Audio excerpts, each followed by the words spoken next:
Welcome to On the Block. I'm Ed Wilkinson. We're here today with Father Dwayne Davis, who is the administrator of St. Thomas Aquinas Parish in Flatlands, Brooklyn. Father Davis, nice to see you.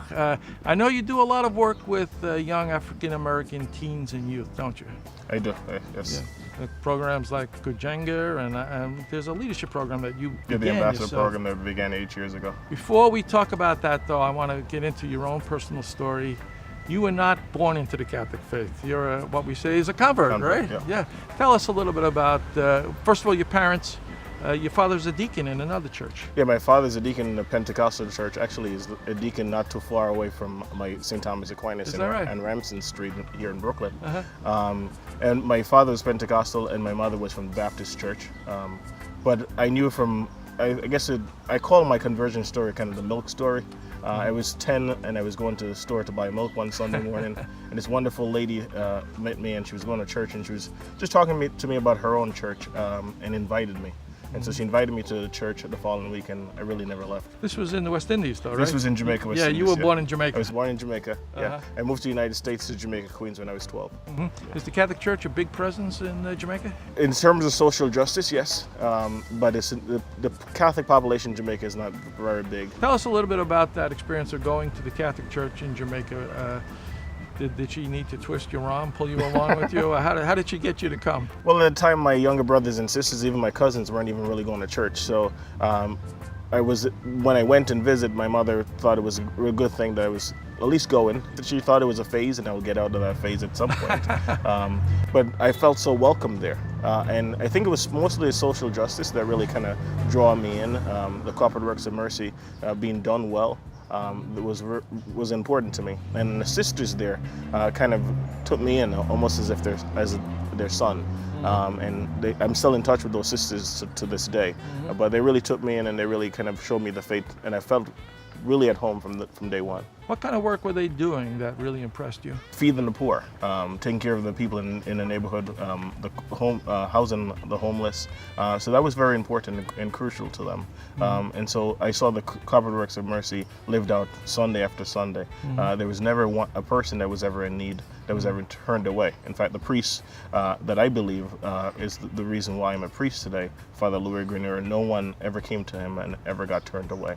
And he was just a hero for the community. Did I read that he was a Jesuit priest? He was a Jesuit priest, yeah. So how long were you going to the church on Sunday before you decided that, hey, I might be interested in joining this community?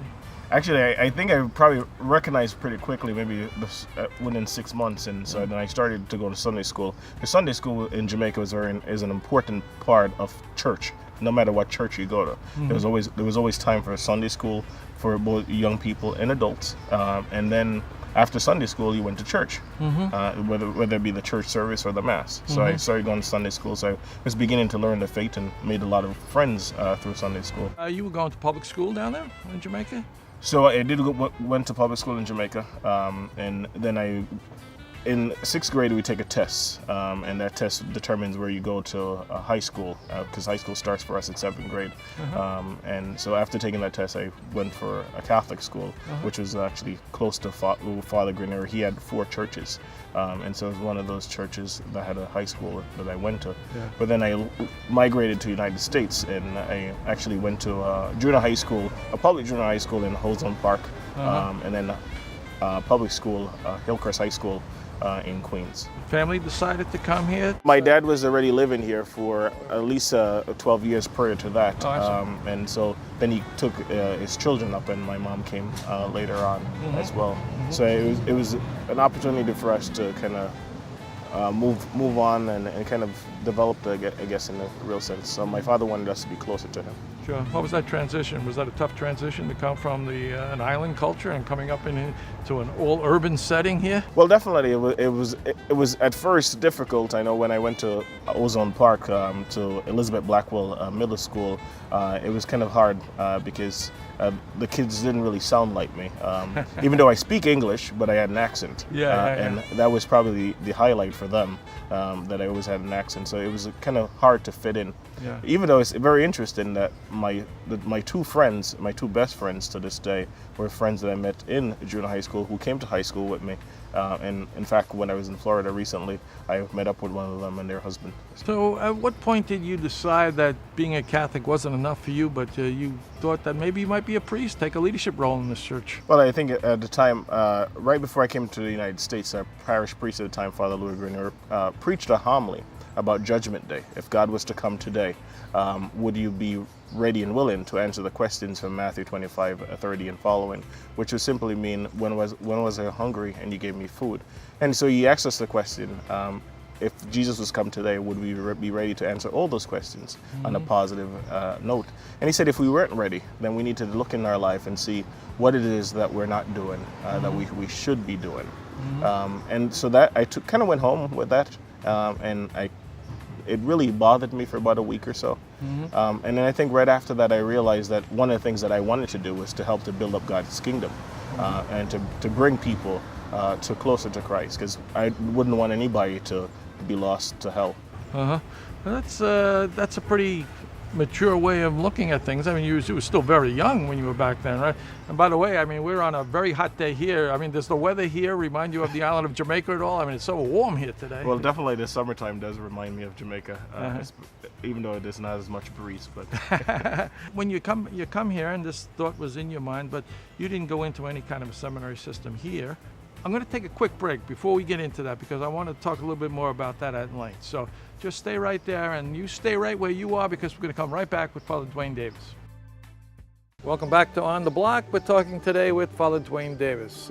So we were at the point where we were talking about your education, and you went to public school down in Jamaica, and then you came up here and you went to public school up here in Ozone Park.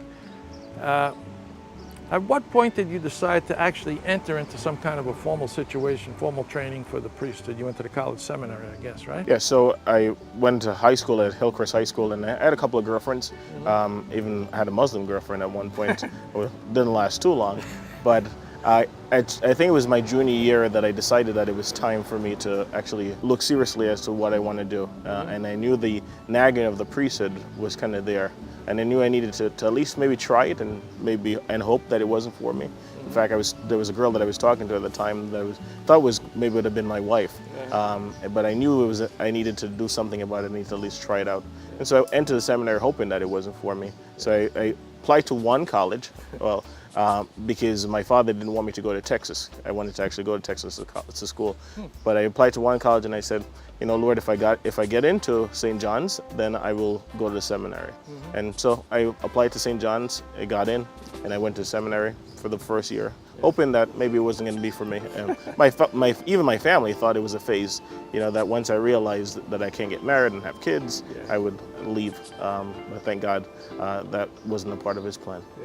Well, that was the Cathedral House of Formation, right? Yes. You lived out there in Douglaston in what used to be Cathedral College, but you took your classes at St. John's. St. John's, right? Yeah.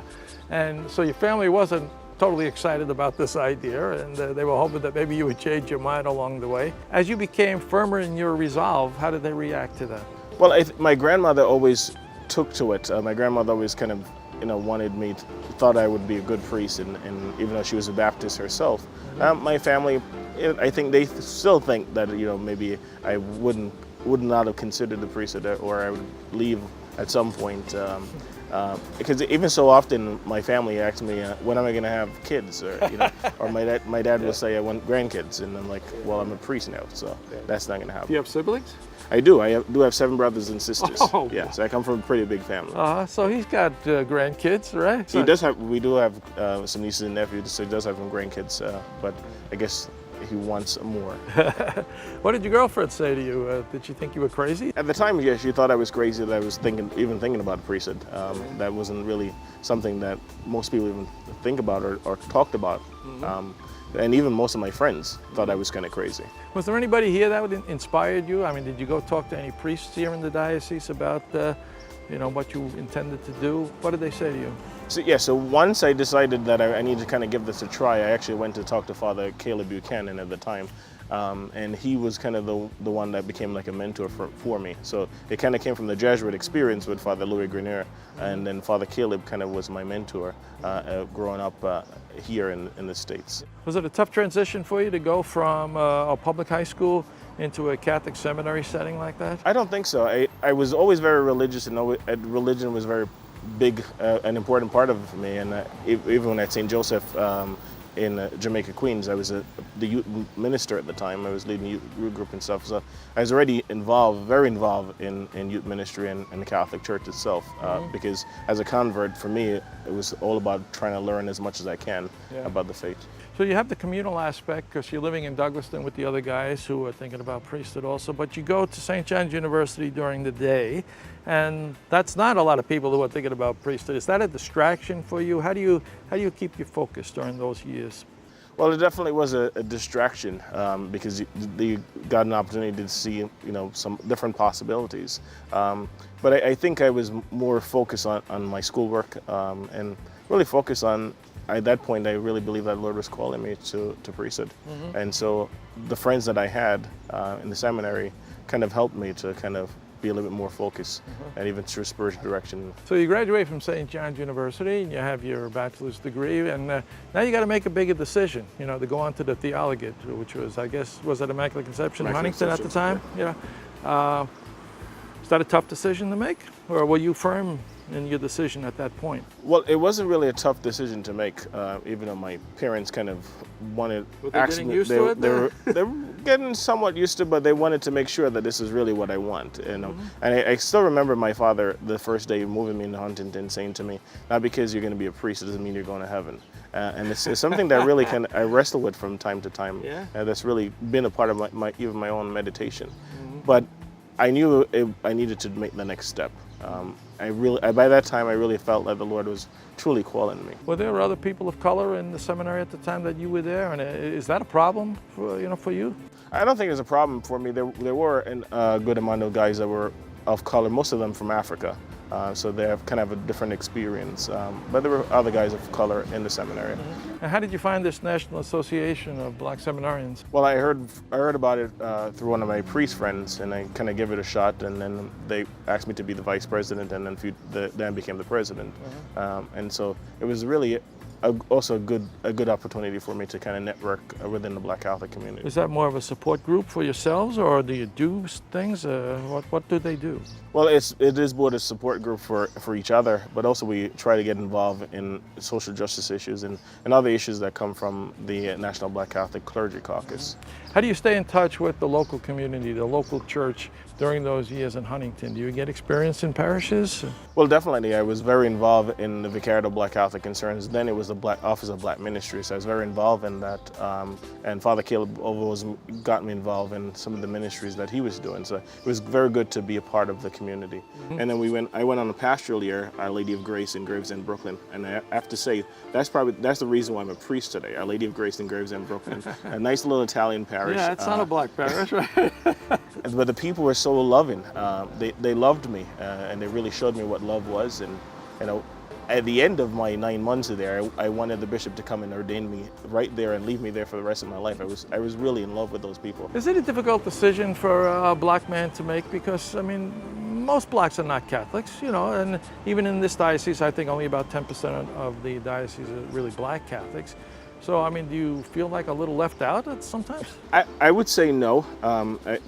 Just from even the beginning of the seminary, I remember Bishop Cisneros really was kind of a father to me. And he knew my experience, he knew my story, and he really kind of took me in. So I always felt welcome. I always felt supported. And the priests around me always made sure that I had a supported team of people and families that I could go to if I needed something. And so I think I always felt welcome and accepted. How many guys were ordained on the day you were ordained? So on the day I was ordained, it was 8 of us. 8? That's a pretty good crowd, right? It was a pretty big class at the time. That was Bishop DiMarzio? Bishop DiMarzio, yeah. Our class was the last class at St. James that was ordained at St. James. What do you remember about ordination day itself? I just remember a lot of priests, and I know one of my classmates got sick on ordination day. He kind of fainted, but I just remember the joy of just being there, and the people, and just the experience, and the amount of priests that came out to support us, to welcome us into the brotherhood. Great. Going to take another quick break right now, and then when we come back, we're going to talk more about your ministry now and the work that you're doing. So stay right where you are. We're coming right back with Father Dwayne Davis. Welcome back to On the Block. I'm Ed. This is Father Dwayne, and we're at the point where we want to talk a little bit about your ministry, particularly in the African American community and young people. Is the church a tough sell to black youth today? Well, I think to a certain extent it is a tough sell, because the reality is the moral question. Nobody wants someone else to tell them how to live their life and what they can and cannot do. And young people, I think, have a real struggle with that, especially with the moral question. But we are able to get them involved in ministry and involved in the church. I think once they're involved in that kind of keeps them all in. If they don't have ministry or something to be a part of or to belong to, then they tend to leave. You started a black leadership program here for young people, right? What's the name of that? Yeah, the VBCC Ambassador Program. We started 8 years ago, and it was really an offshoot of Kajanga. It was we experienced a Kajanga weekend, which I've been involved in for about 15 years. So what is a Kajanga weekend? I want to stop you. I want to get an answer to this, because a lot of our viewers might not be aware of the Kajanga weekends. So the Kajanga weekend is when high school young people from all over the diocese get together at a retreat center to learn about their faith, to learn about Catholicism, but also to learn about what makes us authentically black and authentically Catholic. And as a high schooler, I went to that myself, and later on became a part of the leadership and ended up running Kajanga for about 10 years. But it's really a weekend of leadership, and a weekend to kind of get to know who we are. It's a very deeply spiritual weekend, and that was always something important to me and my friends, to get away from Brooklyn and get away from our families, even for a weekend was always a great thing.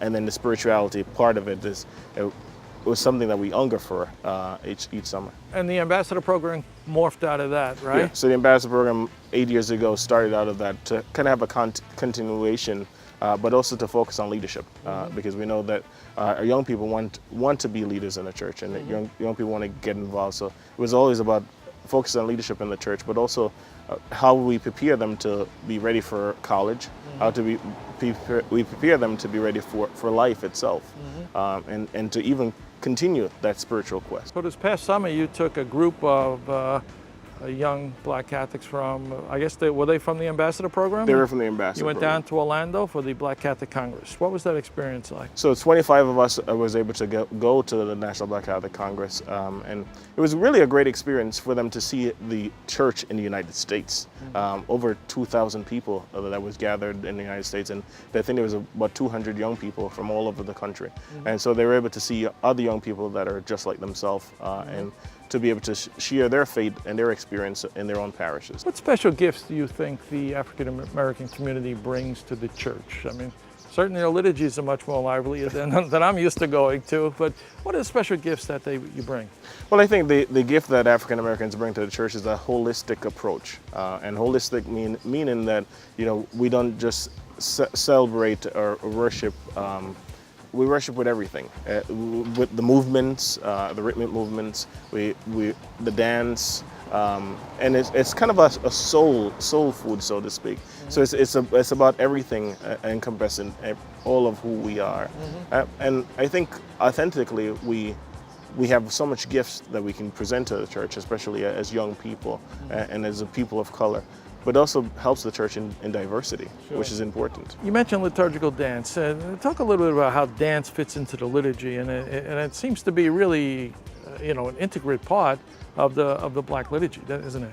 Well, yes, and I think liturgical dance have a place in the liturgy, and even in paraliturgies. I think paraliturgy is more a fitting place for it. But there's also times that it could really truly fit in, and that also gets some of the females involved in that, because in parishes where, like St. Joseph in South Jamaica, where they have liturgical dance, that's also brings up a part of youth ministry and children ministry that takes place there. Talk a little bit about the great diversity that we have here in the Brooklyn Diocese. There are people from all over the world, and especially, when we say African Americans, I mean, there were people that come from all different parts of Africa, Nigeria and Ghana. I mean, they don't fit into a cookie cutter, you know. Say a little bit about the great diversity even within the African American community. Well, and that's one of the reasons why I prefer the word Black Catholics. I prefer Black Catholics over African Americans, just because we're so diverse. And even, as you said, you know, people from Africa, from the Caribbean, and people from the Caribbean wouldn't consider themselves African Americans, and vice versa. But I think one of the reasons why I love the Diocese of Brooklyn is because of its diversity. Even at my parish of St. Thomas Aquinas, when you look out on a day, you see all of God's people from all over, and they're mixed in, and it's really a great joy. And I think that's one of the things that why I never had to look anywhere else to become a priest, but the Diocese of Brooklyn, because the diversity was here. Yeah. If I want some Jamaican food, I know where to find it. It doesn't matter. We could taste a taste of the whole world, and I love food, so it's always a great joy to be able to find the whole world here. Yeah. Now, 4 years you were ordained, and you're already the administrator of a large parish. I know it wasn't the happiest of ways to succeed to the top like that. Monsignor Brown passed away, and you became the pastor. What was Monsignor Brown like to work with? Monsignor Brown was really a joy to work with, and him bringing in 34 years of priesthood. He loved his priesthood. He always shared that and always celebrated that. And he was a great man that knew so much about the history of the diocese, and he was so involved in the diocese. Yeah. But so it really was a joy to work with and to work for. Yeah. What are the challenges of being an administrator? I mean, you're a young guy, and you're a hands-on guy. You want to be down there working with the young people, but now you're an administrator and you've got some bills to pay and things like that. Is that a distraction from pastoral ministry? Well, I'm still learning. I got to be honest with you. I'm still learning what it means to be an administrator. But in some cases, I've seen that, you know, I don't have as much time to be with the people as much as I want to, but I always try to make sure that I make time for the people, because I think that's kind of important. Because I think the moment that I lose that reality or that joy of being with the people and be with even young people, so sometimes on Friday nights I go down to a youth group, even though we have a youth minister now, because that's what I love. I love being with the people and enjoying them. Sure. But the paperwork is part of what we have to do, and we'll have to get it done as well. Yeah. What do you say to a young person? Do young people come to you and say, I'm thinking about becoming a priest or religious, I want to go into religious life? What would you say to them? Well, one of the things I say to young people that are hungry or interested in the priesthood, I would always tell them first and foremost to, you know, give it a try. You never know. You never know if that's what the Lord is calling you for. And if they're really feel like the Lord is calling them and they're afraid, I just say, take a leap. Because it's something, if the Lord is really calling you, He's going to give you the grace to do it. And you know, we need young men and women who's going to step up, and men who are going to step up to the priesthood, step up to the plate to replace me, and to really step up to the ministry. So that would be my recommendation. Would be taking. Your friends and family, are they more set in their ways now? They're more accepting of you as a priest. Well, they're definitely more accepting of me as a priest. I invite my family over to my parish every Easter and they all come for Easter Mass, and then we have dinner, and so it's a great opportunity and a great time for us to kind of celebrate, and then for them to see what I do. Great, so that's great. Thanks. Thank you for stepping up, Father Dwayne, and thanks for being with us here today. Thank you for watching us here on The Block. Make sure you tune in again next